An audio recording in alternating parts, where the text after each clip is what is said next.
ओम शांति। ओम शांति बाबा।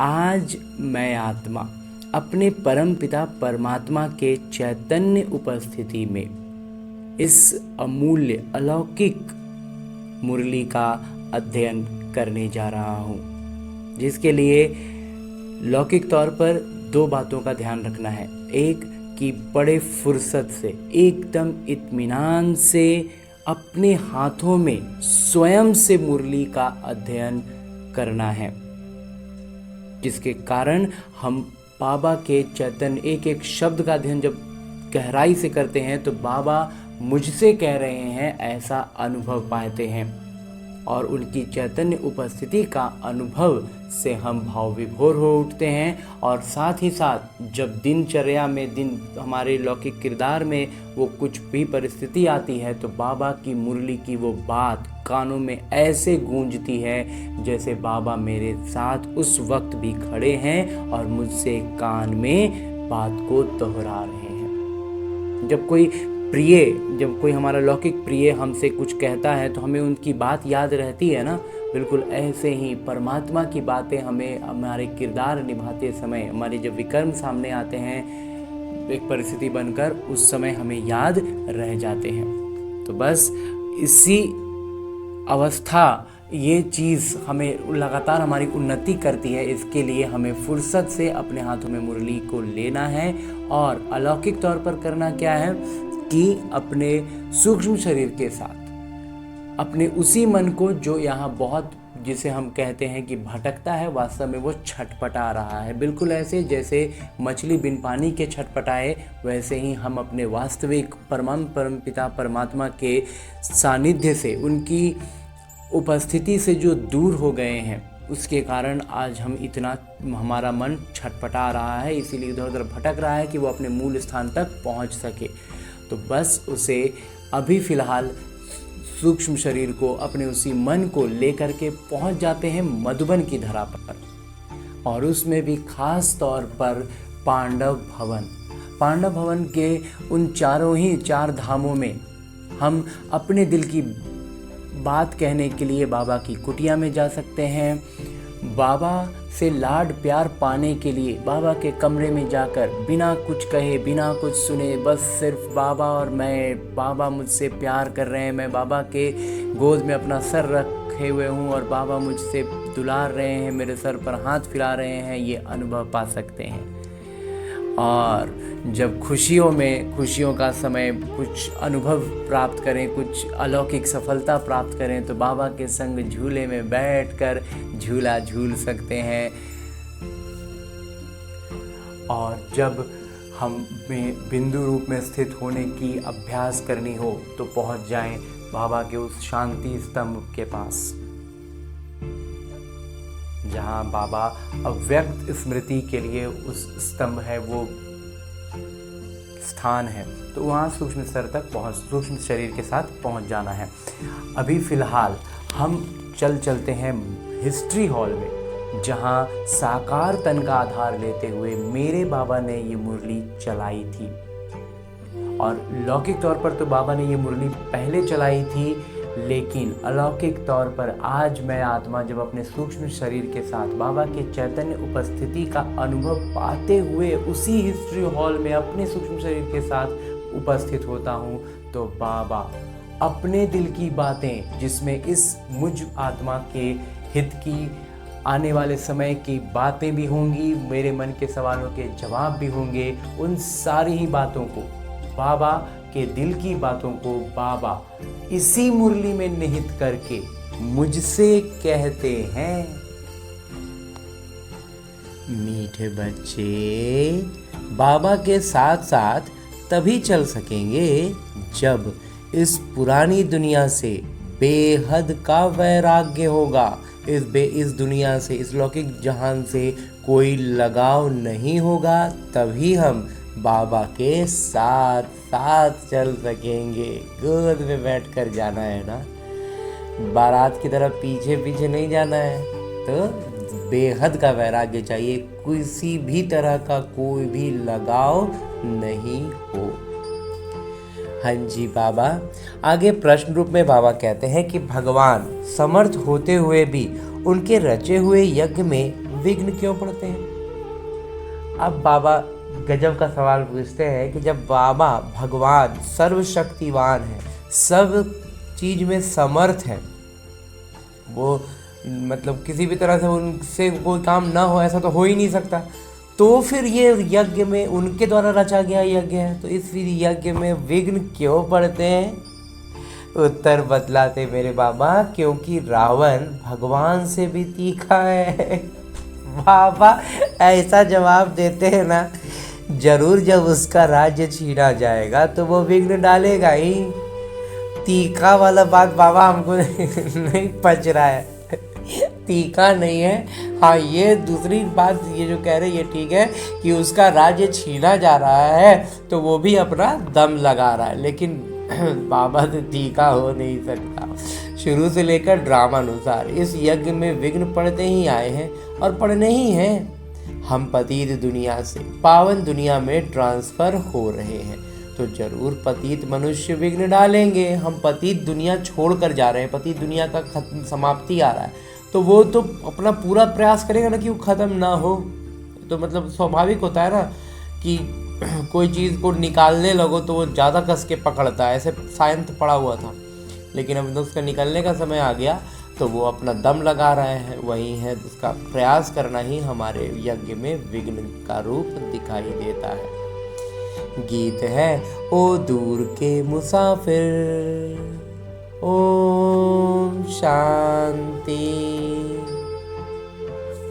मीठे मीठे रूहानी बच्चों ने गीत की लाइन सुनी। जैसे वेद शास्त्र आदि भक्ति मार्ग का रास्ता बताते हैं, वैसे गीत भी थोड़ा रास्ता बताते हैं। तो ये गीत तो बाबा की प्रेरणा से बने होते हैं ना। तो बाबा ने एक बार एकदम स्पष्ट कहा था कि जो गीतकार, जो संगीतकार ये गाने बना रहे हैं ना, ये बाबा की प्रेरणा उनको आती है। वो अर्थ नहीं समझते हैं, लेकिन ये गीत बनाते हैं जो अभी हम उसका वास्तविक अर्थ बाबा हमें समझाते हैं। वो तो कुछ समझते नहीं। शास्त्रों की कथाएं आदि सुनना वो जैसे है कनरस। बाबा कहते शास्त्रों की कथाएं और भी जो सब बातें हैं वो कानों के लिए रस की तरह लगती है, तो उसको सुनना अच्छा लगता है, लेकिन यहाँ का ज्ञान का बात समझते ही नहीं है। अब बच्चे जानते हैं दूर देश का मुसाफिर किसको कहा जाता है। आत्मा जानती है हम भी दूर के मुसाफिर हैं, हमारा घर शांति धाम है।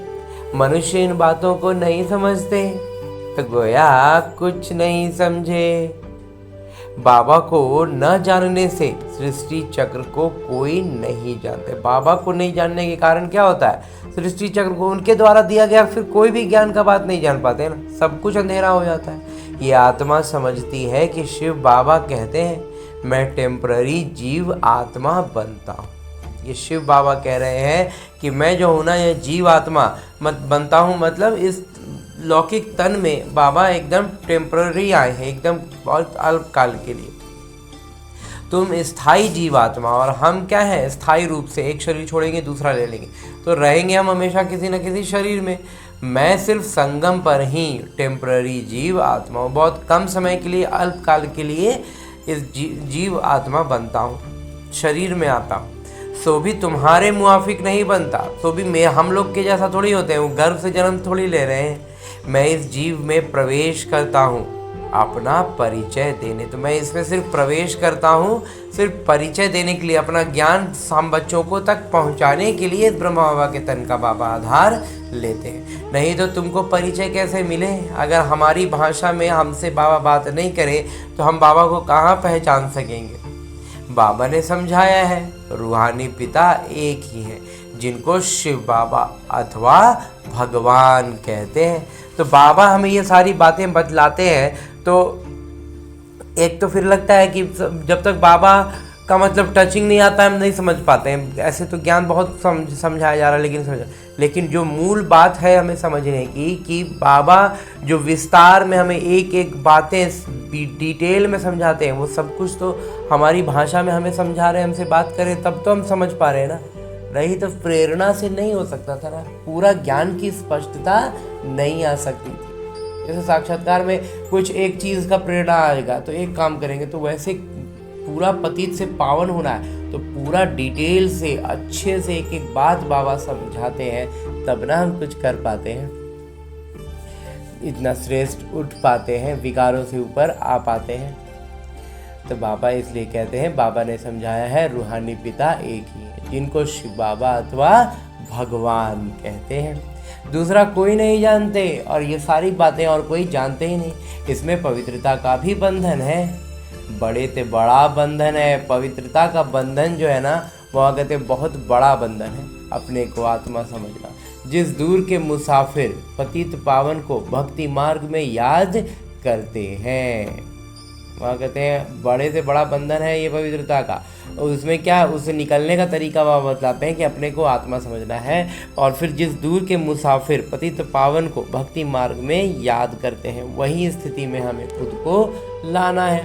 वो रूहानी पिता समझाते हैं कि मैं सबको ले चलूँगा, किसी को भी छोड़ नहीं जाऊँगा, वापस तो सबको जाना है। तो वह कहते किसी को मैं छोड़ के थोड़ी जाएंगे, वापस तो सबको जाना है। बस फर्क यही है कि कुछ बच्चों को बाबा गोद में लेकर जाएंगे और कुछ बारात की तरफ पीछे पीछे आएंगे। प्रलय भी नहीं होनी है, तो ऐसा भी नहीं है कि एकदम से पूरा महाप्रलय हो जाएगा, नहीं। भारत खंड तो रहता ही है। तो वहाँ कहते हैं भारत जो है ना, ये रहेगा ही रहेगा, ये पूरी तरह से विनाश हो जाए ऐसा नहीं होता है। भारत खंड का कभी विनाश नहीं होता। भारत इतना ऊंच से ऊंच है, इतनी श्रेष्ठ भूमि है, परमात्मा का अवतरण यहाँ होता है, तो ये कभी विनाश हो नहीं सकता। सतयुग आदि में सिर्फ भारत खंड ही रहता है। कल्प के संगम पर जब बाबा आते हैं तो आदि सनातन देवी देवता धर्म स्थापन करना होता है, बाकी सब धर्म विनाश होने हैं। तुम भी आदि सनातन देवी देवता धर्म स्थापन करने में मदद कर रहे हो। तो गीत सुना, कहते हैं बाबा हमको भी साथ ले चलिए। बाबा कहते हैं ऐसे साथ में कोई चल ना सके। कहने को हम सिर्फ कहते हैं कि बाबा हमको साथ ले चलिए, तो ऐसे ही थोड़ी चिल्ले चलेंगे। जब तक पुरानी दुनिया से वैराग्य ना आए, जब तक पुराना दुनिया से वैराग्य नहीं आएगा, तब तक बाबा के साथ थोड़ी चल सकेंगे। नया मकान बनता है तो पुराने से दिल टूट जाती है। तुम भी जानते हो ये पुरानी दुनिया तो खत्म होनी है, तो अब इससे मोह क्यों लगाना, इससे कोई सरोकार नहीं रखना है। अब नई दुनिया में चलना है। जब तक सतो प्रधान नहीं बनेंगे, तब तक सतो प्रधान देवी देवता बन नहीं सकेंगे। इसलिए बाबा बार बार समझाते हैं, अपने को आत्मा समझ बाबा को याद करते रहो। सदगति करने वाला दूर का मुसाफिर एक ही आया हुआ है। वह कहते हैं सतो प्रधान देवी देवता बन नहीं सकेंगे। तो बाबा बार बार ये बात हमें समझा रहे हैं कि अपने को आत्मा समझ के बाबा को याद करते रहो। और सदगति करने वाले दूर के मुसाफिर एक ही हैं जो आए हुए हैं, जो सदगति अभी हमारी करेंगे। तो उनको दुनिया नहीं जानती, लेकिन उनका हमारे साथ विडंबना ये होती है कि हम उनको जानते नहीं हैं, पहचानते नहीं हैं। सर्वव्यापी कह दिया है। अभी तुम बच्चे नंबरवार पुरुषार्थ अनुसार हो कि हम शिव बाबा की संतान हैं। आते भी हैं तो समझते हैं हम माता पिता के पास जाते हैं। तो ये फैमिली हो गई। वो कहते हैं माता पिता के पास जाते हैं तो ये परिवार ही हो गया ना, ये है ईश्वरीय परिवार। तो सब एक साथ एक जगह जुड़ते हैं, इसलिए बाबा कहते हैं परिवार हो गया। और ये कौन सा परिवार हो गया? ईश्वरीय परिवार। किसी को बहुत बच्चे होते हैं तो बड़ी पलटन हो जाती है। लौकिक में भी पहले बहुत बहुत बच्चे होते थे, तो बाबा कहते हैं वो पलटन हो जाती है ना। शिव बाबा के बच्चे जो इतने बीके यानी ब्रह्मा कुमार कुमारियाँ भाई बहन हैं, ये भी बड़ी पलटन हो जाती है। पलटन बोला जाता था इस ब्रह्मा कुमार को, जहाँ तक लगता है जैसे सेना होता है ना इंडियन आर्मी, उसमें जो बटालियन एक होता है, एक बड़ा ग्रुप, और उसका एक छोटा ग्रुप को शायद पलटन बोलते हैं। तो उसी तरह का कुछ होता है, एग्जैक्टली नहीं मालूम है, लेकिन परिवार से मतलब बड़ा परिवार हो गया तो पलटन की कैटेगरी में आ गया। तो ब्रह्मा कुमार कुमारियां सब जानते हैं हम बेहद के पिता से वर्षा लेते हैं। शास्त्रों में दिखाते हैं पांडवों और कौरवों ने खेल खेला, राजाई दांव में रखी। जब पांडव कौरव खेल खेल रहे थे तो राजाई दांव पर थी। जब राजाई कौरवों की है, जब राजाई न कौरवों की है न पांडवों की है, तो जब लड़ाई चलते रहता है तो फिर जिस वक्त लड़ाई हो रही है उस वक्त फिर न वो दोनों में से किसी पक्ष का नहीं रहेगा, न कौरव का न पांडव का। ताज आदि कुछ भी नहीं है। दिखाते हैं उनको शहर निकाला मिला। ऐसा लौकिक कहानियों में है कि उनको फिर जैसे कहते थे ना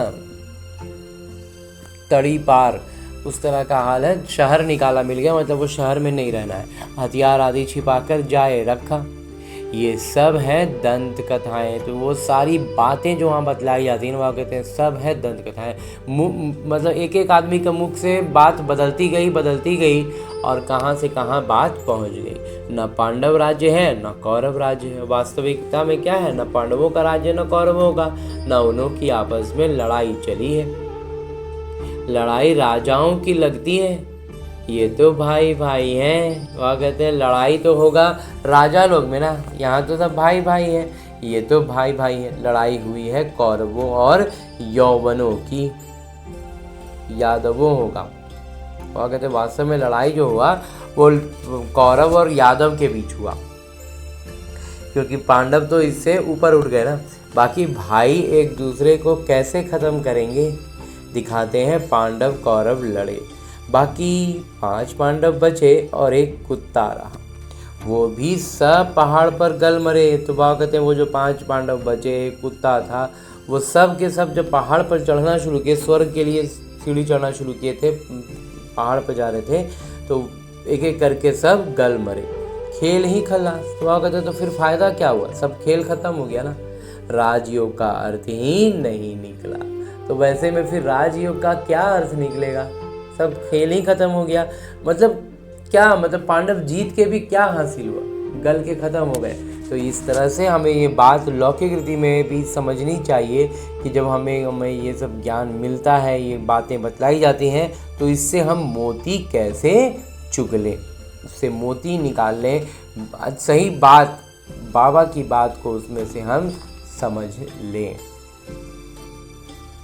अभी तुम बच्चे जानते हो बाबा कल्प कल्प आकर एक धर्म की स्थापना करते हैं। हर कल्प में बाबा आकर के एक धर्म की स्थापना करते हैं। बुलाते भी हैं, हे पतित पावन बाबा आइए, आकर पतित से पावन बनाइए।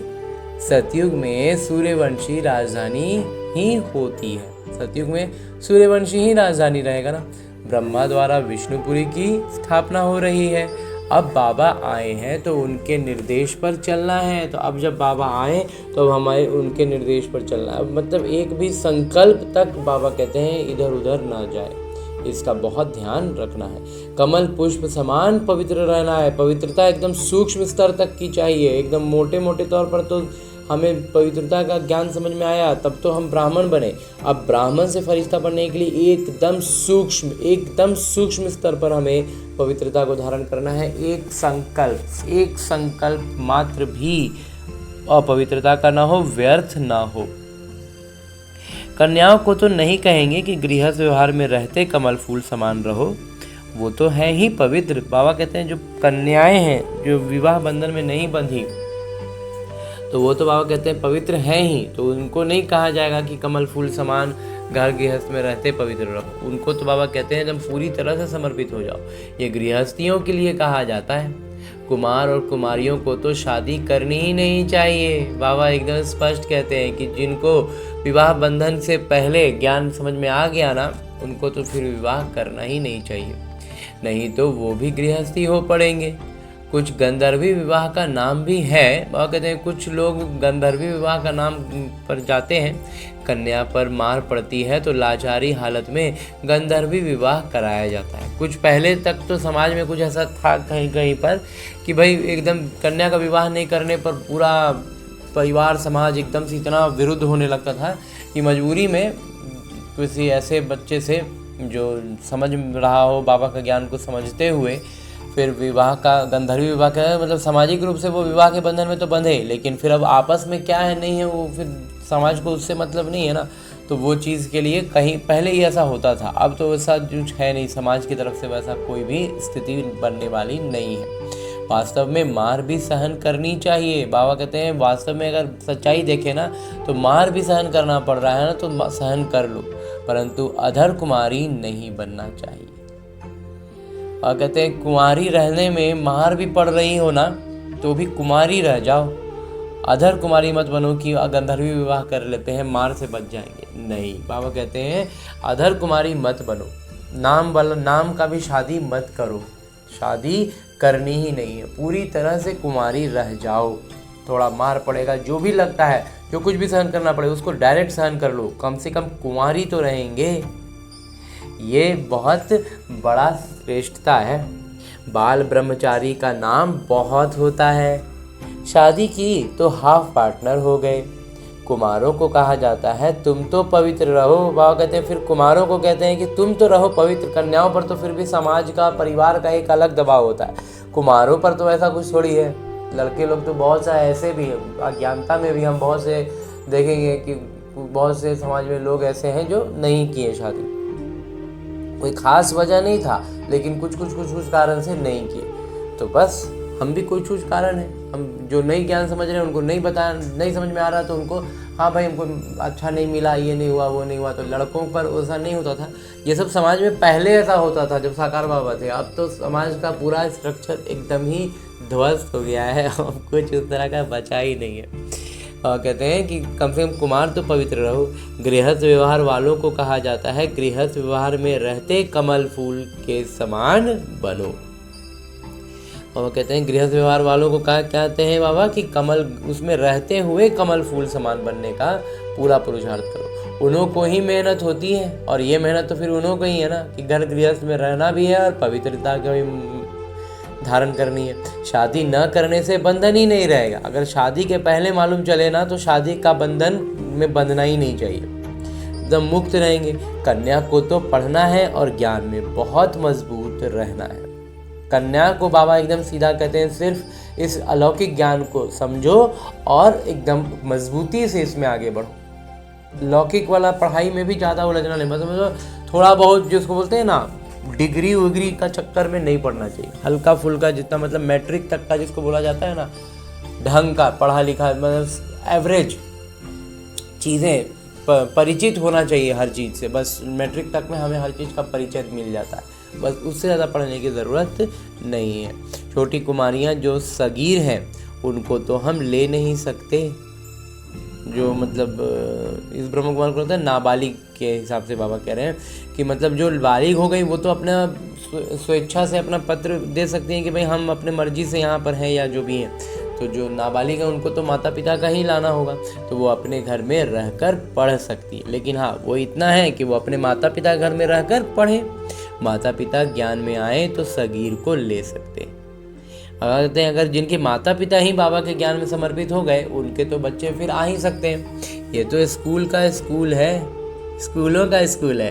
जैसे बाबा कहते हैं बापों का बाप, तो स्कूलों का स्कूल है, घरों के घर हैं और सत्संग का सत्संग है।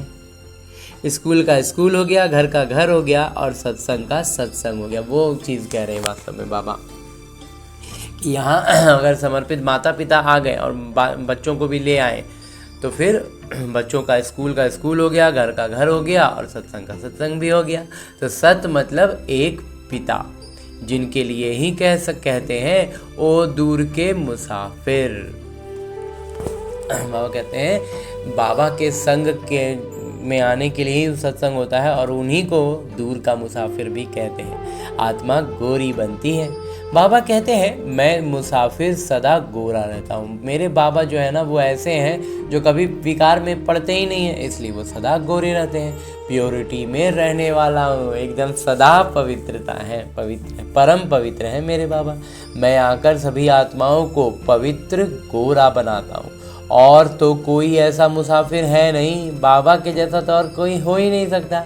बाबा समझाते हैं मैं आया हूँ रावण राज्य में, ये शरीर भी पराया है, तो इस पराये राज्य में बाबा आए हैं तो शरीर भी पराया लिया है। तुम्हारी आत्मा कहेगी ये हमारा शरीर है, तो हम लोग अपना क्या आपको क्या कहते हैं, ये मेरा शरीर है। लेकिन शिव बाबा ये नहीं कह सकते कि ये मेरा शरीर है, वो तो ब्रह्मा बाबा का शरीर था ना। तो इसलिए बाबा एकदम डिटैच रहते हैं, एकदम अलग श्रेष्ठ स्थिति में ही रहते हैं। बाबा कहेंगे ये हमारा शरीर नहीं है, ये इनका शरीर है, ये पतित शरीर हमारा नहीं है। बाबा कहते हैं ये जो पतित शरीर है ये मेरा थोड़ी है, आते ही हैं इनके बहुत जन्मों के अंत के जन्म में। जो नंबर 1 पावन थे वही नंबर लास्ट अर्थात अंत में विकारी बनते हैं। पहला नंबर 16 कला संपूर्ण था, अब कोई कला नहीं रही है। पति तो सब है ही, कोई कला नहीं रही, लेकिन जौहरी का कला तो रह गया था ना, तभी तो लौकिक में भी इतना श्रेष्ठ मतलब उतना अमीर बने थे। तो लेकिन सतयुग की कलाओं की जो बात है उसकी तुलना में ये कला एक बाबा कहते हैं कोई कला नहीं थी, उसकी तुलना में ये कला कोई कला का कैटेगरी में आया ही नहीं रहा। अभी तो बाबा कह रहे हैं ना कि कोई कला नहीं रही, तो बाबा कहते हैं पति तो सब है ही। तो बाबा दूर देश के मुसाफिर हुए ना, तुम आत्माएं भी मुसाफिर हो, यहाँ आकर किरदार निभाती हो। इस सृष्टि चक्र को कोई नहीं जानते हैं, भल कोई कितना भी शास्त्र आदि पढ़ा हो, परंतु ये ज्ञान कोई नहीं दे सकते। ये ज्ञान शास्त्र पढ़ने वाला दे ही नहीं सकता है। बाबा समझाते हैं मैं इस तन में प्रवेश कर इन आत्माओं को ज्ञान देता हूँ। वो तो मनुष्य को शास्त्रों का ज्ञान देते हैं, एक मनुष्य दूसरे मनुष्य को शास्त्रों का ज्ञान बात सुनाता है, वो हो गए भगत। तो जो एक दूसरे को शास्त्रों की बात समझाते हैं सुनाते हैं वो दोनों ही भगत हो गए। सदगति दाता तो एक ही है, वही ज्ञान के सागर हैं। उनको न जानने के कारण देह अभिमान आ जाता है, उनको भूल गए, इसीलिए तो हम शरीर के भान में पड़ गए। वो कोई ये तो समझते नहीं है कि अपने को आत्मा निश्चय करो, कोई ये नहीं समझ रहे हैं कि खुद को आत्मा समझना है। आत्मा पढ़ती है, ये कोई समझाते नहीं है, क्योंकि देह अभिमान है। बाबा कहते हैं ये बात कोई समझा ही नहीं पाते हैं कि आत्मा पढ़ रही है, आत्मा ये ज्ञान ले रही है, आत्मा का शुद्ध होना जरूरी है। ये बात क्यों नहीं बता पा रहे हैं, क्योंकि किसी को ये आत्मा का भान ही नहीं है ना। अभी दूर का मुसाफिर तो शिव बाबा को ही कहेंगे, वहीं दूर से आए हैं और हमें इस जगत का वास्तविक पहलू समझा रहे हैं कि हर चीज़ कहाँ से कंट्रोल हो रहा है, कहाँ से ड्राइव हो रहा है, और हम बाहरी दुनिया को देख देख के उसी में उलझ रहे थे।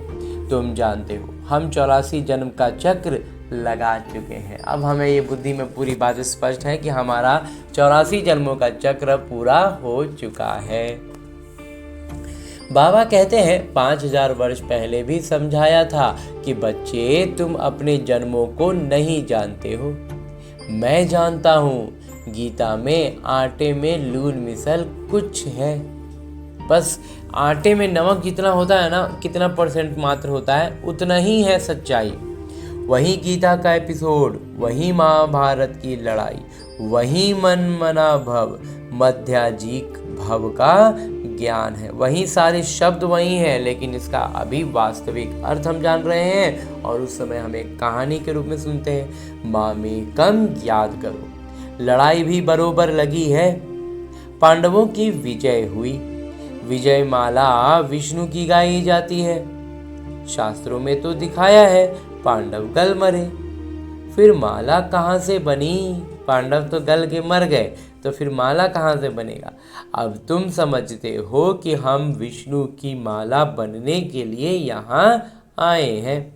ऊपर में है पतित पावन पिता, उनका यादगार चाहिए ना, तो सबसे ऊपर तो मेरे पतित पावन पिता हैं, तो उनका यादगार चाहिए। तो क्या करना होगा? भक्ति मार्ग में यादगार गाया जाता, तो उनका यादगार के लिए भक्ति में इतना महिमा है।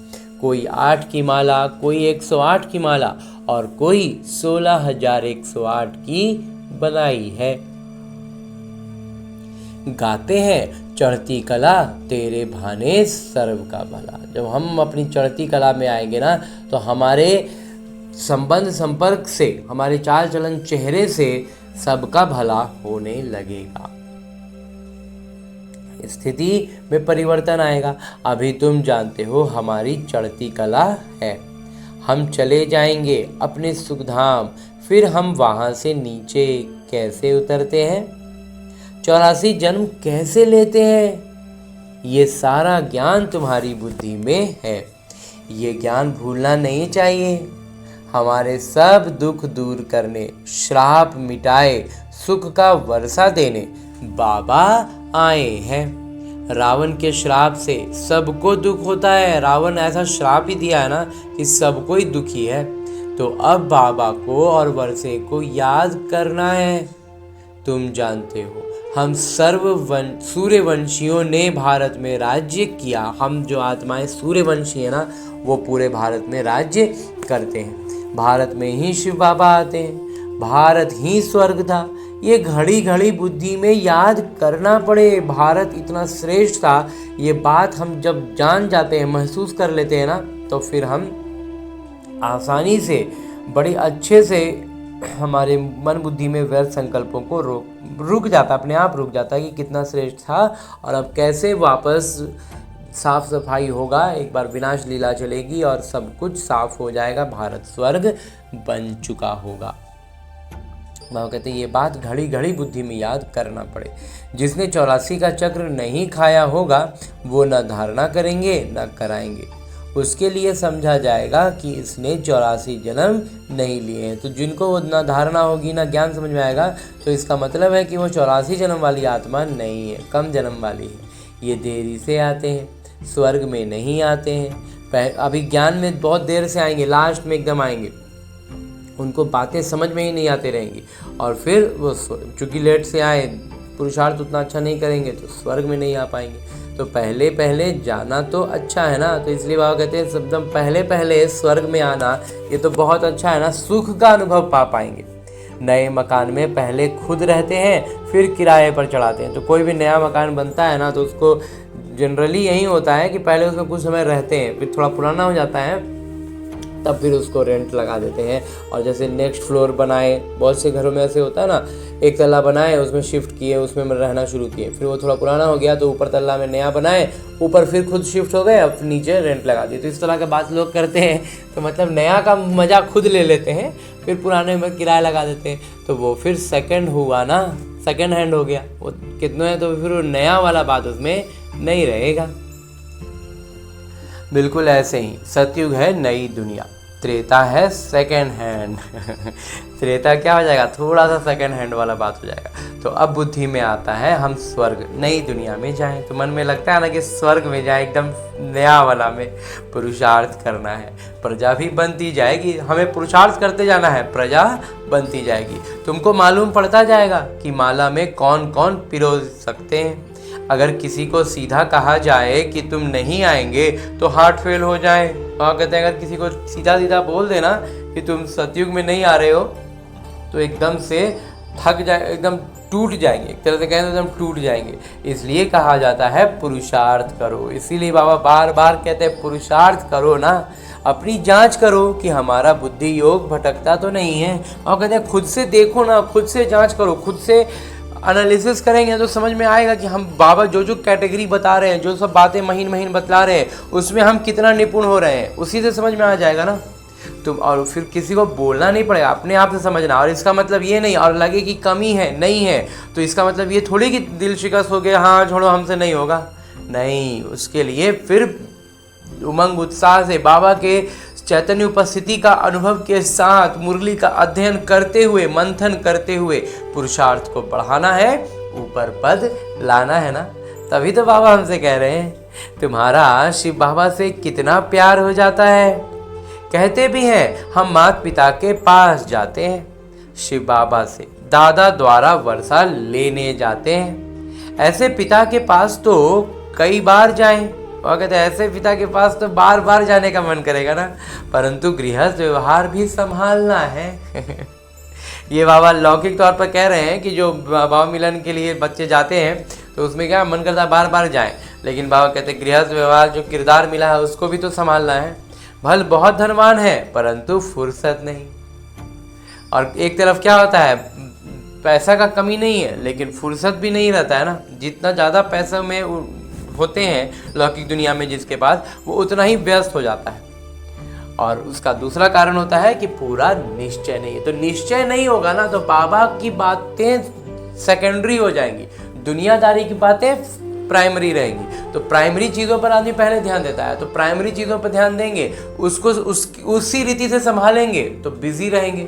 और जब बाबा के ज्ञान को प्राथमिकता देंगे ना तो और बाबा के ज्ञान के अनुसार जब लौकिक दुनिया की चीज़ों को देखेंगे, संभालेंगे, मतलब किरदार को निभाएंगे बाबा की याद में रहकर, तो वो बहुत सरल हो जाएगा। हम व्यस्त एकदम बिजी वाला फील नहीं आएगा। कहते हैं तो इसलिए मूल फर्क क्या हो जाता है, निश्चय नहीं होता है। नहीं तो मास 2 मास बाद आकर रिफ्रेश हो सकते हैं। अगर निश्चय हो ना तो महीने 2 महीने में एक बार एकदम से। तो लौकिक रीति में तो जब वहाँ पर थे, और अभी तो हम क्या कर सकते हैं हर दिन। और अभी तमो प्रधानता इतनी बढ़ गई है ना कि अब हमें हर दिन बाबा के साथ एकदम फुर्सत से बैठ कर बातें करनी होती हैं। नहीं तो तुरंत एकदम सब तरफ से लगेगा कि तब हावी होने लगती हैं चीज़ें, बातें। तो इसलिए एकदम से फुर्सत से बैठना है, बाबा के साथ प्यार से बतियाना है। भगवान के साथ अब हमारा अपॉइंटमेंट फिक्स होता है। इस बात का खुशी नशा हमें रहना चाहिए। बाबा कहते हैं कि उनको घड़ी घड़ी कशिश होगी। और फिर जितना ज़्यादा हम इतना फुर्सत से मुरली का अध्ययन करते हैं ना जब हर दिन, तो फिर कशिश हमारी बढ़ जाती है। सुई पर जंग चढ़ी हुई होती है तो चुंबक इतना खींचता नहीं है।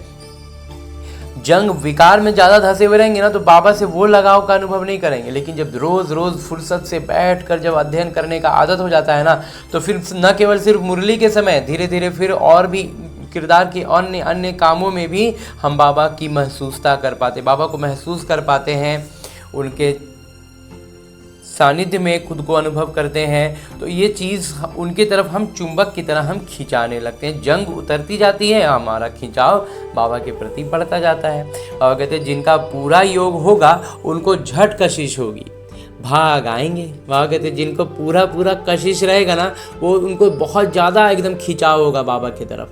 तो लौकिक दुनिया की बातें, चीज़ें वहीं छूटेगी और लगेगा कि नहीं, हम पहले तो बैठ के एकदम बाबा से फुर्सत से बात करेंगे, एकदम इत्मीनान से बैठकर बातें करनी है।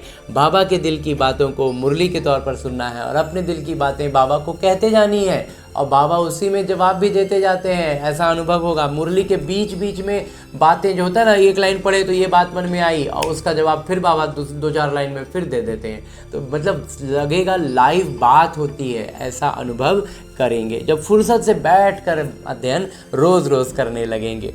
तो कशिश भी बढ़ती जाती है। तो बाबा कहते हैं भाग आएंगे। तो मतलब लौकिक दुनिया से ना वो टाइम जो फिक्स कर दिया, उस टाइम पर फिर दुनिया इधर की उधर होती रहे, हमको मतलब नहीं, हम चले अपना मुरली अध्ययन करने, ऐसा होगा।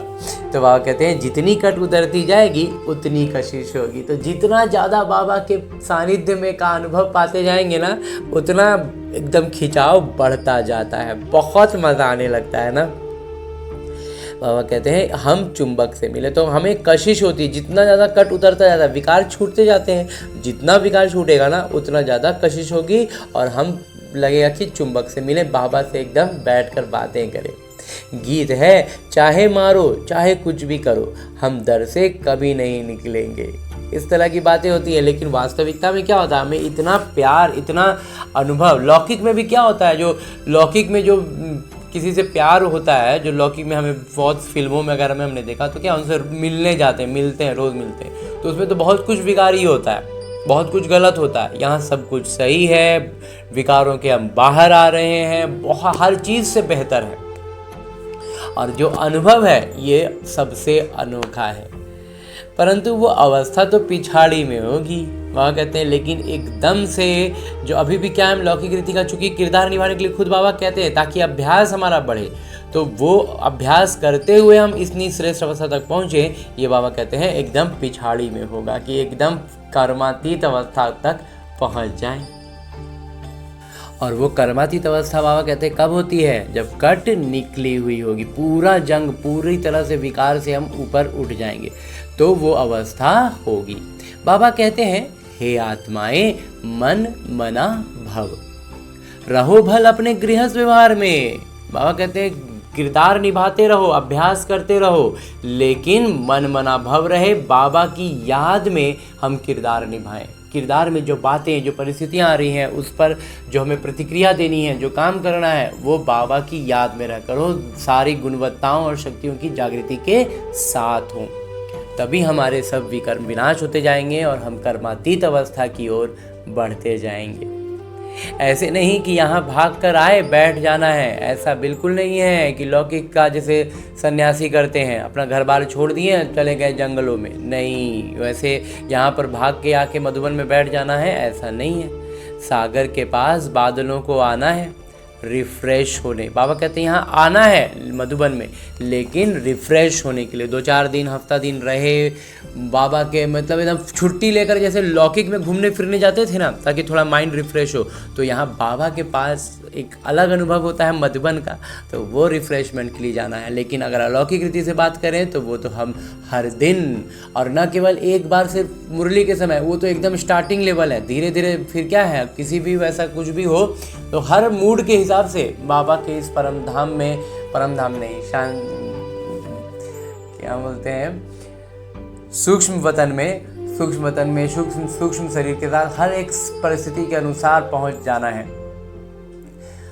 जब कोई अलौकिक सफलता हो तो बाबा के साथ झूला झूलना है, बड़ा मज़ा आता है। बाबा के साथ में झूला झूलते रहो, बातें करते रहो, बड़ा मज़ा आता है। तो उस तरह का अनुभव भी लगातार ले सकते हैं रिफ़्रेश होने के लिए। बाबा कहते हैं तो रिफ़्रेशमेंट अभी वर्तमान समय की बात करें तो अब हम लौकिक में जाएं ना जाएं, एक बार तो जाना चाहिए। अगर एक बार भी नहीं गए तो एक बार तो ज़रूर जाना चाहिए, ताकि अनुभव देख सकें।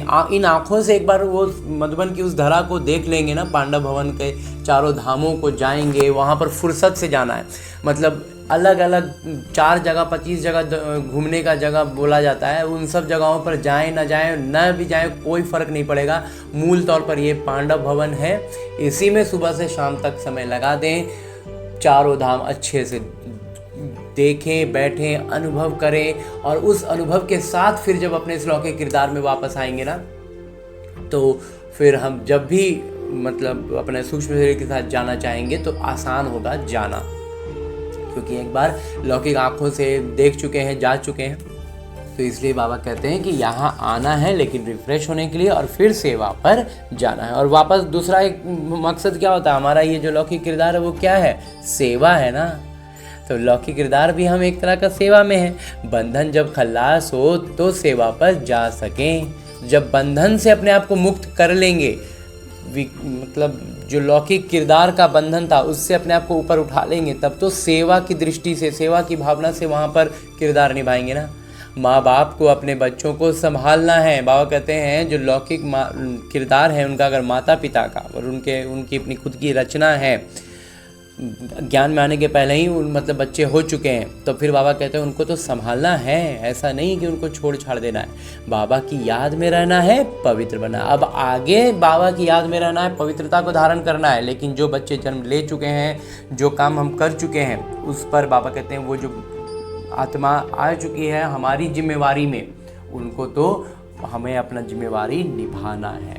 तो इसलिए उससे पीछे नहीं हटना है। बाबा ने समझाया है, अनेक प्रकार के विघ्न ज्ञान यज्ञ में पड़ते हैं। कहते हैं ईश्वर तो समर्थ हैं, फिर विघ्न क्यों? मन में ये भावना कुछ बच्चों की आती है कि जब भगवान का स्थापित किया हुआ यज्ञ है, भगवान समर्थ हैं, सबसे ज़्यादा मतलब सर्वश्रेष्ठ हैं, तो फिर उनके द्वारा स्थापना की गई इस यज्ञ में विघ्न क्यों? मनुष्यों को पता ही नहीं है कि रावण का राज्य छीना जा रहा है। कहते हैं उनकी राजाई छीनी जाती है तो अनेक प्रकार के विघ्न पड़ते रहते हैं। तो उसका राजाई छीना जा रहा है ना, इसलिए वो एकदम पता ना पीक पर एकदम आपा खो देने वाला बात, वैसा स्थिति में आ गया, इसीलिए विघ्न पड़ते हैं। वो अपना पूरा प्रभाव दिखाने का कोशिश करता है। तो कुछ आत्माएं जो थोड़ा सा उतना श्रेष्ठ नहीं है कि मतलब अभ्यास में, तो वहाँ उसको मौका मिल जाता है घुसने का और फिर वहीं से विघ्न पड़ जाते हैं। और कहते हैं ड्रामा प्लान अनुसार फिर भी विघ्न पड़ेंगे, और बाकी थोड़ा सा ड्रामा में भी होता है विघ्न का, ताकि बच्चों की अभ्यास बेहतर हो सके, बच्चे और अच्छे निपुण हो सकें। शुरुआत से लेकर पतितों के विघ्न पड़ते हैं, तो शुरू से तो ये रहा ना, विघ्न पड़ते रहा। शास्त्रों में भी लिख दिया है श्री कृष्ण को 16,108 पटरानियाँ थीं, सांप ने डसा, मतलब कैसा कैसा बात बताता है। हम जिनको भगवान मानते हैं उनके बारे में इस तरह की बातें जब हमें बतलाई जाती है ना, तो कॉन्शियसली तो हम सोचे भाई हम भगवान है, भगवान की लीला, और इस तरह से हमें फुसला दिया जाता था, लेकिन सब कॉन्शियस में ये बातें बैठ जाती थी और वहीं हमें विकार की तरफ ढकेलता था। फिर बताते हैं कि राम की सीता चुराई गई। अब रावण स्वर्ग में कहाँ से आए, तो श्री कृष्ण और राम सब तो स्वर्ग और त्रेता में थे, तो वहाँ रावण का वजूद ही नहीं था। तो वो सारी कहानियाँ जो हमें सुनते हैं और कहते हैं वो सब झूठी हैं, और ये सब झूठ तो बहुत हैं, ये सारी बातें झूठ हैं।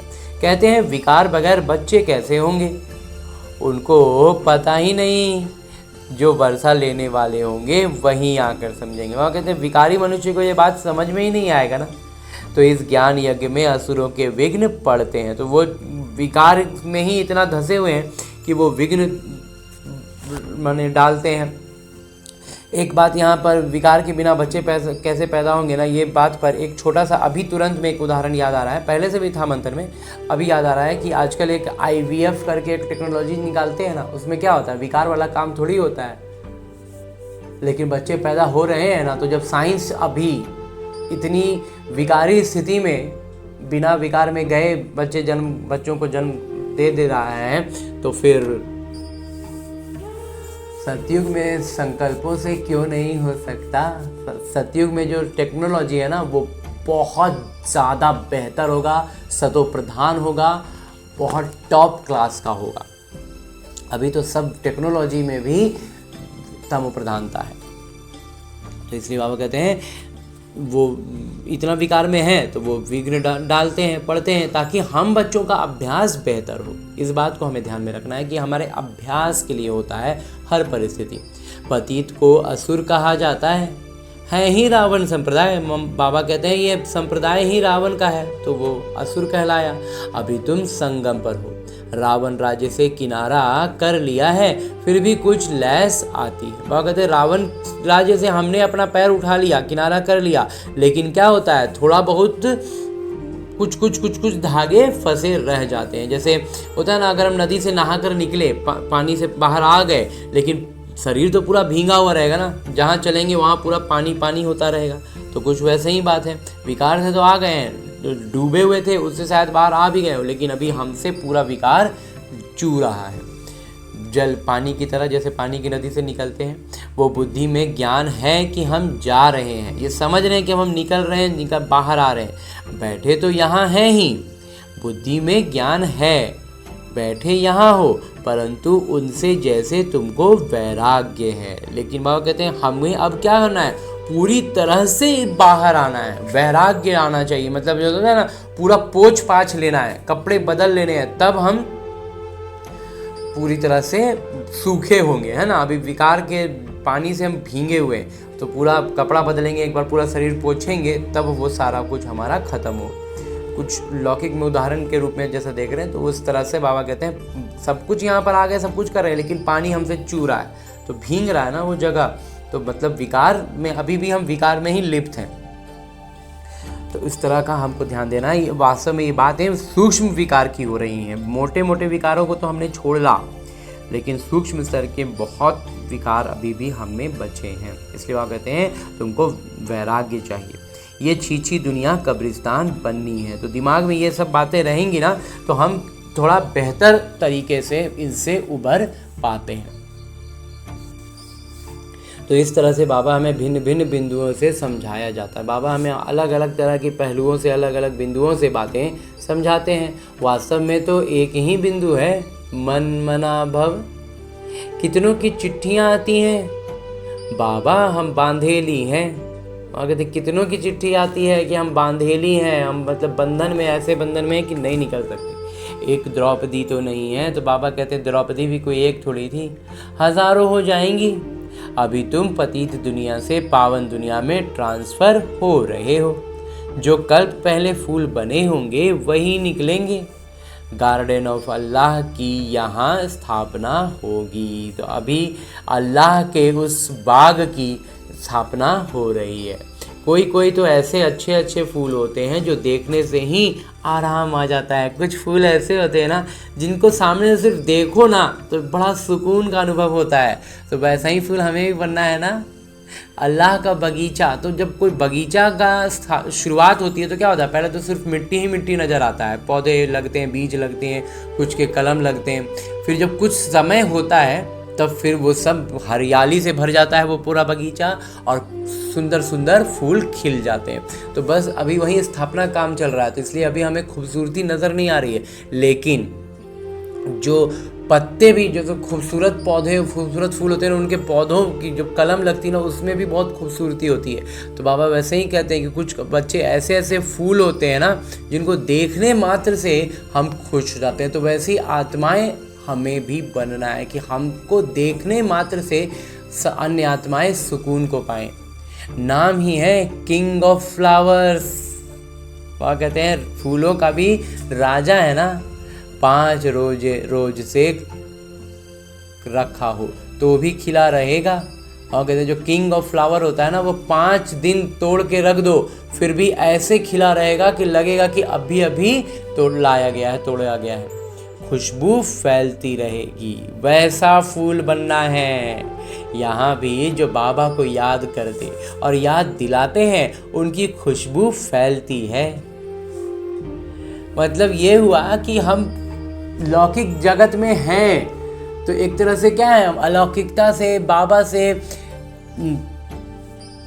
डायरेक्टली एक तरह से कहें तो कनेक्टेड नहीं है तो इस लौकिक दुनिया में। तो मतलब जैसे फूल को पौधे से तोड़ दिया जाता है तो अब तो उसको वो पोषण वो सब कुछ तो पौधे से नहीं मिल रहा है, लेकिन जो उसने जमा कर लिया उसी के दम पर वो इतना खूबसूरती अपना बिखेरता रहता है, खुशबू फैलाता रहता है। तो वैसे ही हम बाबा का बच्चा बन गए तो ठीक है, हम तो वास्तव में कनेक्टेड ही हैं, लेकिन लौकिक दुनिया वालों के लिए तो हम क्या इसी दुनिया में हैं। मतलब हम बाबा, उनको तो सामने से भगवान नहीं दिख रहे तो वो देख रहे हैं कि हम इस दुनिया में हैं और इतने ज़्यादा खिले हुए हैं। बाबा ने हमें कहा था ना, खिला हुआ गुलाब जैसा चेहरा हो हमारा।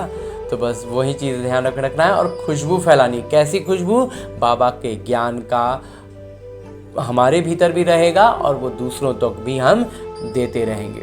बाबा कहे ना, नाम ही है किंग ऑफ, रोज 5 रोज से रखा हो तो भी खुशबू फैलता रहेगा। यहाँ भी जो बाबा को याद करते और याद दिलाते हैं उनकी खुशबू फैलती रहेगी। तो यहाँ भी वही काम है, याद में खुद भी रहेंगे और दूसरों को भी दिलाएंगे तो खुशबू फैलेगा। याद दिलाने का मतलब खुशबू फैलेगा। सदैव खुश रहते हैं। ऐसे मीठे मीठे बच्चों को देख बाबा हर्षित होते हैं और ऐसे मीठे बच्चों को देख करके ना बाबा खुश हो जाते हैं। उन्हों के आगे बाबा का ज्ञान नृत्य अच्छा होता है। बाबा खुशी से झूम जाते हैं। हम जब जो बच्चे इस तरह की इतनी श्रेष्ठ अवस्था में रहते हैं, बाबा ज्ञान डांस अच्छा होती है। बाबा का ज्ञान डांस, बाबा खुशी से झूमने लगते हैं। वही हुआ हम बच्चों के इतने सुंदर अवस्था को देखकर बाबा इतना खुश होते। अच्छा, मीठे मीठे सिकिलते बच्चों प्रति माता पिता बाबा का याद प्यार और आशीर्वाद। रूहानी बाबा की रूहानी बच्चों को नमस्ते। हम रूहानी बच्चों की ओर से रूहानी माता पिता को याद प्यार और प्रणाम। धन्यवाद बाबा, धन्यवाद। मुरली के लिए भी धन्यवाद और इस अनूठे अलौकिक ब्राह्मण जीवन के लिए भी बहुत बहुत बहुत धन्यवाद बाबा, बहुत धन्यवाद। आगे आज की मुरली से लिए गए वो प्रमुख बिंदु हैं जिन्हें हमें अपने ब्राह्मण जीवन में धारण करने हैं। और ब्राह्मण सो फरिश्ता, फरिश्ता सो देवता बनना है। उसके लिए जो सबसे पहली बिंदु है वो है ज्ञान और योग में मजबूत बनना है। ज्ञान की भी स्पष्टता हो और याद में भी अच्छे से रहें, उसको धारण भी करते रहें। अगर कोई बंधन नहीं है तो बंधनों में जानबूझकर फंसना नहीं है, बाल ब्रह्मचारी होकर रहना है। बाबा कहते हैं बंधन नहीं है तो जबरदस्ती का बंधन में मत फंसो ना, बाल ब्रह्मचारी रहकर कल्याण करना है। दूसरा बिंदु है अभी हमारी चढ़ती कला है, बाबा हमारे सब दुख दूर करने, श्राप मिटाए, वर्षा देने आए हैं। बाबा और वर्षे को याद कर अपार खुशी में रहना है। जांच करनी है कि हमारा बुद्धि योग कहीं भटकता तो नहीं है। बाबा ने आज एकदम शुरुआत में ही बात कही थी ना कि खुद से जांच करके देखो ना कि हम कितना निपुण हो रहे हैं, हम सूर्यवंशी बनने की स्थिति में पहुंचे हैं या नहीं। बिंदुएं तो बाबा बतलाते हैं कि क्या क्या क्राइटेरिया है सूर्यवंशी में होने का, तो उसमें खुद से जांच कर लो। बाबा बोलेंगे तो एकदम से टूट जाएंगे, तो इसलिए खुद से जांच करो। बाबा तो आए हुए हैं ना श्राप मिटाने के लिए, तो पुरुषार्थ करना है, निरंतर अभ्यास बढ़ाना है। बाबा और वर्षे को याद कर अपार खुशी में रहना है। हाँ जी बाबा। और आगे मेरे बाबा वरदान दे रहे हैं। वरदान देते हुए मेरे बाबा कहते हैं समाने और सामना करने की शक्ति द्वारा सेवा में सफलता प्राप्त करने वाले रूहानी सेवाधारी भव। और कहते हैं समाने का और सामना करने का दोनों शक्ति के द्वारा हमें क्या करना है, सेवा में सफलता प्राप्त करना है, तभी तो हम रूहानी सेवाधारी होंगे ना। विस्तार से बाबा कहते हैं रूहानी सेवाधारियों को सेवा के सिवाय कुछ भी सूझता नहीं। वे मनसा वाचा कर्मणा सेवा से एक क्षण भी रेस्ट नहीं लेते, इसलिए बेस्ट बन जाते हैं। बाबा कहते हैं जो बच्चे मनसा वाचा कर्मणा किसी न किसी स्तर पर उनकी सेवा चलती ही रहती है।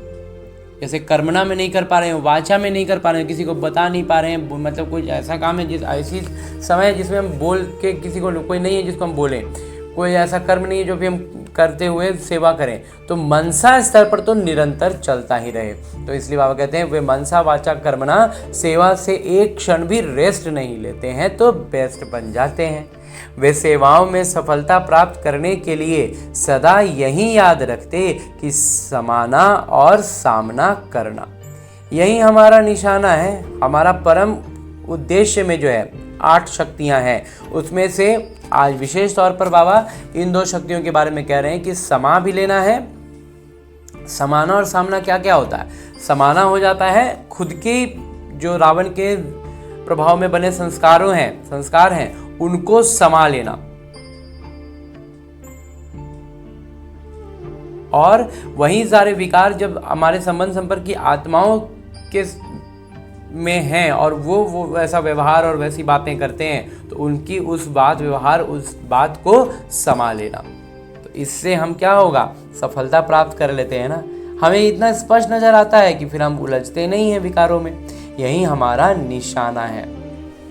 वे अपने पुराने संस्कारों को समाते हैं और सामना माया से करते। तो बाबा बतला रहे हैं कि जो अच्छे बच्चे होंगे, जो श्रेष्ठ पुरुषार्थी बच्चे हो गए, वो क्या करेंगे, वो पुराने संस्कारों की बातों को समा लेंगे और माया का सामना करेंगे, न कि दैवी परिवार से। तो हमें उस आत्मा से लड़ाई नहीं करनी, उस आत्मा से नहीं उलझना है ना। हमें ये समझना है कि वो विकार के अधीन होकर के पुराने रावण के प्रभाव वाले संस्कारों के तहत वो काम ऐसा कर रहे हैं। तो हम उनके उस चाल चलन, चेहरे, व्यवहार, बात को आसानी से समा लेंगे। तो हमारा बाबा कहते हैं उनसे सामना नहीं होगा, दैवी परिवार से सामना नहीं होगा ना, हमारा सामना माया से होगा। माया को देख पाएंगे उसमें एकदम स्पष्ट तौर पर। इसलिए बाबा कहते हैं ऐसे बच्चे जो ज्ञानवान के साथ साथ पावरफुल भी हैं। मतलब इसमें क्या होता है, इसमें ज्ञान की स्पष्टता तो होती है कि हाँ ऐसा माया है, विकार है, तो ये दूसरों को देने में तो हमारा ज्ञान के रूप में हम बोल देते हैं, लेकिन जब खुद के साथ प्रैक्टिकल में ये चीज़ आती है तो वहाँ शक्ति लगाना पड़ता है। जैसे लौकिक में बताएं कि मतलब कोई कला जैसे होता है, कोई चीज़ को उठाने का एक तरीका होता है, कोई भारी चीज़ उठानी हो तो उसको एक कलात्मक तरीके से उठाएंगे ना तो बहुत कम ताकत लगेगा।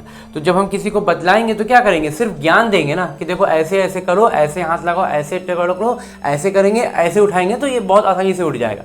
तो हम सिर्फ बोलेंगे, लेकिन जब हमें खुद को उठाना हुआ तो क्या होगा, 50 किलो की चीज़ उठाने में हमें 10 किलो जितना एफर्ट तो लगाना होगा ना, तो शक्ति तो उसमें लगानी होगी, सिर्फ बोलने से नहीं होगा।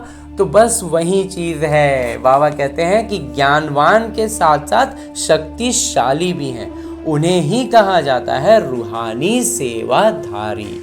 तो हमें क्या होना है, दैवी परिवार के साथ, मतलब ये मूल बात बाबा ने क्या बताया कि ज्ञानवान के साथ साथ मतलब कला भी होनी चाहिए, मतलब थियोरेटिकल नॉलेज परफेक्ट होना चाहिए और प्रैक्टिकल में करने के लिए शक्ति भी चाहिए। तो दोनों चीज़ बाबा से मिलता है, ज्ञान भी बाबा देते हैं, शक्तियों की जागृति भी बाबा देते हैं। और सब कैसे देते हैं, उनके सानिध्य में रहकर, उनके चैतन्य उपस्थिति का अनुभव के साथ जब हम कोई भी काम करते हैं तो शक्तियाँ स्वतः जागृत रहती हैं। हाँ जी बाबा, तो इसीलिए बाबा कहते हैं ऐसा जो कर रहे हैं उन्हों को ही कहा जाता है रूहानी सेवाधारी। तो इस अवस्था के साथ इस ऐसे सेवा करने वाले बच्चे रूहानी सेवाधारी हो जाते हैं। और ऐसे रूहानी सेवाधारी बच्चे क्या होंगे, बाबा के दिल तक रहेंगे। हाँ जी बाबा। और आगे स्लोगन है, मुरली का उपदेश है, छोटी बात को बड़ा नहीं करो, वातावरण को शक्तिशाली बनाओ। वातावरण को इतना शक्तिशाली बना दो ना कि बड़ी बात भी छोटी हो जाए। छोटी बात को कभी भी चर्चा कर करके, मंथन कर करके बड़ा नहीं बनाओ। समझ गए बाबा। और आगे अभी तक हमने परमपिता परमात्मा से इतना श्रेष्ठ, अमूल्य, अलौकिक, दिव्य, साकार मुरली को परमपिता परमात्मा के चैतन्य उपस्थिति में अध्ययन करने का प्रयास किया और उनकी चैतन्यता का अनुभव भी पाया ना। अब मेरे बाबा इसी अव्यक्त स्वरूप में स्थित रहते हुए एक इशारा देते हैं कि सदा हर्षित रहने के लिए अपने स्वभाव को सरल बनाओ और सहनशील बनो। और सहनशीलता बढ़ाने के लिए बाबा हर दिन अलग अलग आयामों से अलग अलग इशारा देते हुए आज जो इशारा हमें दे रहे हैं वो है, दुनिया में लोग जिंदा होते हुए भी नाउमीदी की चिता पर बैठे हुए हैं। सब तरफ अंधेरा नजर आता है ना एकदम। बाबा ये इस ब्रह्मा कुमार का तो ये पूरा एकदम अनुभव है कि जब तक बाबा का हाथ नहीं थामे थे, ज्ञान नहीं मिला था, चारों तरफ भविष्य अंधेरा ही नजर आता था। कुछ मतलब आगे कुछ पता ही नहीं चलता क्या है, क्यों है, कैसे है, बस चल रहे हैं, जी रहे हैं, क्या उसका कोई अर्थ ही नहीं है। उसी को बाबा कहते हैं नाउमीदी की चिता पर बैठे हुए हैं। ऐसी आत्माओं को मरजीवा बनाओ। तो वास्तव में वो क्या है, एक तरह से मरे हुए ही है ना। तो क्या कहते उसी मरे हुए में नया जीवन का जीवन दिखला दो ना, तो वो जो मरा हुआ अवस्था है वो अवस्था जीवित हो जाएगा। लेकिन इस लौकिक दुनिया के लिए वो वहीं रह जाओ। मतलब जैसे अभी तुम बेगाने हो गए हो दुनिया से, वैसे ही बेगाने रहो, लेकिन नया जीवन का दान दे दो तो उनको नया जीवन मिल जाएगा ना। इस बात को बहुत सूक्ष्म स्तर पर गहराई से हमें समझना है। और कहते हैं अपने खुश नसीब हर्षित मुख चेहरे द्वारा उन्हें मानव जीवन में जीना सिखाओ। आपको देखकर उनमें हिम्मत, उमंग, उत्साह आ जाए। इसके लिए अपने स्वभाव को सरल बनाओ और सदा कमल समान स्थिति के आसन पर दोहरी लाइट स्थिति में स्थित रहो। बाबा कहते हैं जो आत्माएं मतलब एक तरह से होता है ना, एकदम से हार चुकी होती हैं दुनिया की चीज़ों से, बातों से। इस ब्रह्मा कुमार का निजी अनुभव ये रहा है, इसलिए ऐसी आत्माएं के साथ विशेष मतलब होता है ना, अपने जैसा महसूस होता है वैसी आत्माओं को देख करके जो एकदम हारा हुआ महसूस करते हैं इस दुनिया से अपने आप को। तो चूंकि उन्होंने एक तरह से इस दुनिया को छोड़ दिया, छूट जाता है, मतलब बस लौकिक रीति से वो खुदकुशी वाला काम नहीं किए, लेकिन बाकी सब तरफ से मन बुद्धि से एकदम टूट चुके होते हैं। तो वैसे में उनको जब बाबा का साथ मिलता है ना, तो छूटा ये पुराना दुनिया छोड़ने में मेहनत नहीं करना पड़ता है। तो आप कहते हैं उनको नया जीवन का दान दे दो। और ये करने के लिए क्या चाहिए, बाबा कहते हैं हमारा खुशनसीबी, हमारा हर्षित मुख चेहरा उनको मानव जीवन जीना सिखलाएगा, उनमें उमंग, उत्साह, हिम्मत दिलाएगा। और उसके लिए हमें क्या करना है? अपना स्वभाव को सरल बनाना है, कमल फूल समान स्थिति में डबल लाइट के सिंहासन में स्थित रहना है। हाँ जी बाबा, बहुत अच्छे से समझ गए बाबा।